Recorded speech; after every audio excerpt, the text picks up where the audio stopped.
Hello friends, मैं हूं AQ Anjum और आज मैं आपके सामने उपस्थित हूं एनसीईआरटी के अनुसार 12th बुक के 4th लेसन बौद्ध धर्म एवं सांची स्तूप के विशेष संदर्भ में प्राचीन भारतीय धर्मों का इतिहास। दोस्तों, इस लेसन में हम बौद्ध धर्म सहित वैदिक, जैन, शैव एवं वैष्णव धर्मों का तथ्यपरक अध्ययन प्रस्तुत करेंगे। साथ ही सांची स्तूप के विशेष संदर्भ में बौद्ध कला का अध्ययन भी करेंगे। प्राचीन भारत में वैदिक धर्म, बौद्ध धर्म, जैन धर्म, शैव एवं वैष्णव धर्मों का अस्तित्व रहा है, लेकिन बौद्ध धर्म को उनके विशिष्ट कारणों के वजह कर स्पेशली प्रचार प्रसार और सम्राटों द्वारा संरक्षण प्राप्त होने के वजह कर उनको ज्यादा फलने फूलने का मौका मिला। हालांकि मुस्लिम आक्रमण और मुस्लिम शासकों का भारत में आने के साथ ही बौद्ध धर्म थोड़ा सा भारत में कमजोर पड़ा। हालांकि भारत से बाहर एशिया के अभी भी कई कंट्रीज ऐसे हैं जहां पे बौद्ध धर्म ही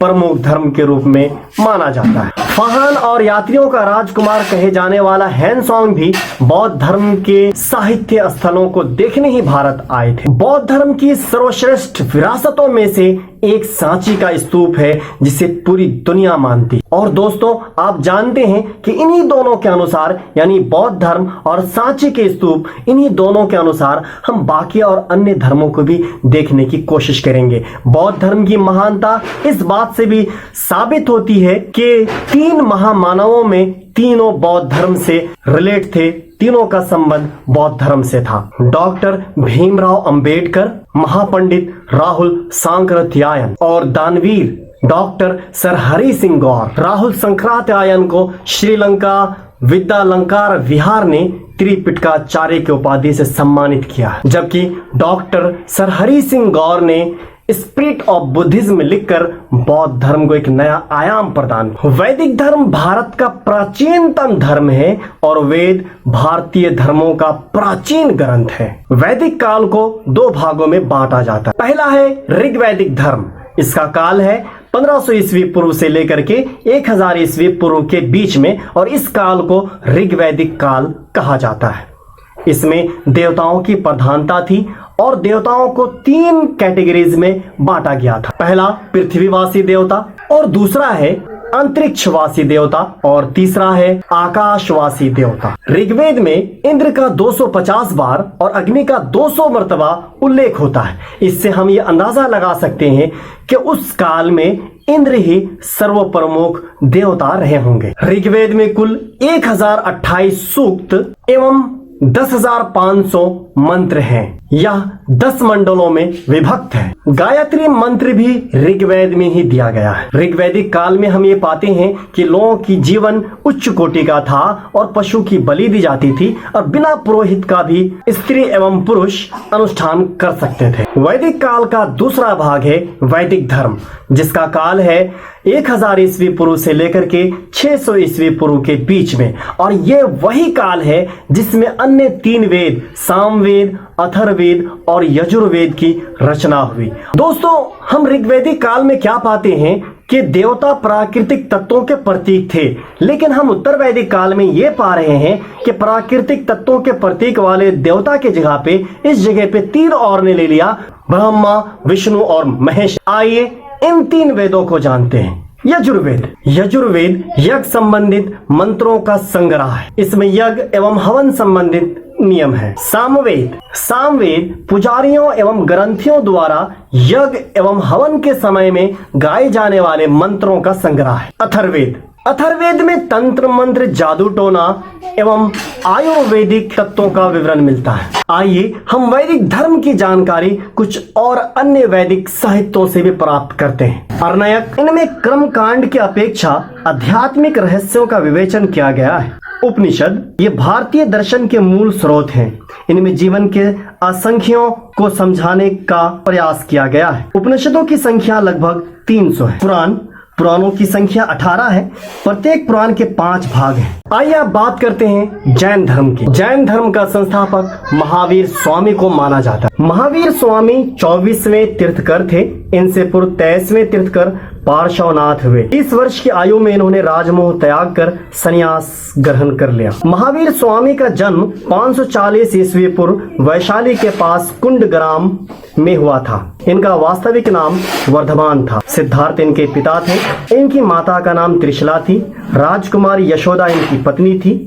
इनकी पुत्री का नाम अनुज्या प्रियदर्शना था। समस्त इंद्रियों पर विजय प्राप्त करने के कारण वे जिन कहलाए, संभवतः इसीलिए उनके अनुयायी जैन कहलाए। 72 वर्ष की आयु में पावा में इन्हें 468 ईस्वी पूर्व निर्वाण प्राप्त हुआ। महावीर स्वामी ने 5 मुख्य महाव्रतों पर जोर दिया। सत्य या अमृषा, अहिंसा, आस्तेय, अपरिग्रह, ब्रह्मचर्य। जबकि महावीर स्वामी ने कर्म फल से छुटकारा पाने के लिए त्रिरत्नों को अपनाने पर बल दिया है। पहला है सम्यक ज्ञान, दूसरा सम्यक दर्शन और तीसरा है सम्यक आचरण। स्थूल भद्र के अनुयायियों ने श्वेत वस्त्र धारण कर लिया। पार्श्वनाथ के अनुयायी श्वेतांबर कहलाते हैं, जबकि भाद्रबाहु के अनुयायी महावीर स्वामी के सिद्धांतों का कट्टरता से पालन करते थे और वे नग्न रहते थे और इन्हें दिगंबर कहा जाता है या फिर वे दिगंबर कहलाए। जैन धर्म को भी राजकीय संरक्षण प्राप्त हुआ है। हर्यक वंश के बिंबिसार, अजातशत्रु,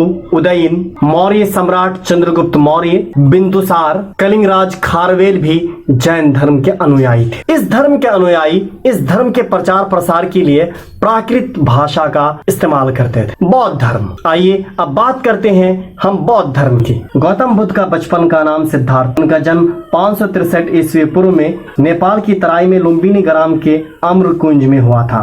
पिता का नाम शुद्धोधन शाक्य कुल के क्षत्रिय वंशी राजा थे। गौतम बुद्ध के जन्म के 7वें दिन ही इनकी माता महामाया का देहांत हो। इनकी मौसी महाप्रजापति गौतमी ने इनका लालन पालन। गौतम बुद्ध की शादी 16 वर्ष की आयु में यशोधरा से कर दी गई। एक रात गौतम बुद्ध ने पत्नी यशोधरा एवं पुत्र राहुल को सोता छोड़कर 29 वर्ष की आयु में उन्होंने गृह त्याग दिया। ज्ञान प्राप्ति के पश्चात गौतम बुद्ध ने 2 बंजारों को अपना शिष्य बनाया, जिनका नाम है तपस्सु और भल्लिक। 483 ईस्वी पूर्व में 80 वर्ष की उम्र में कुशीनगर में गौतम बुद्ध का देहांत हो गया। गौतम बुद्ध के 4 प्रमुख आर्य सत्य हैं: दुख समुदाय, दुख निरोध मार्ग। गौतम बुद्ध ने दुखों से निरोध हेतु दुखों से बचने के लिए 8 अष्टांगिक मार्ग दिए। पहला है सम्यक दृष्टि, दूसरा सम्यक वाणी और तीसरा है सम्यक संकल्प और चौथा है सम्यक कर्म, सम्यक अजीव और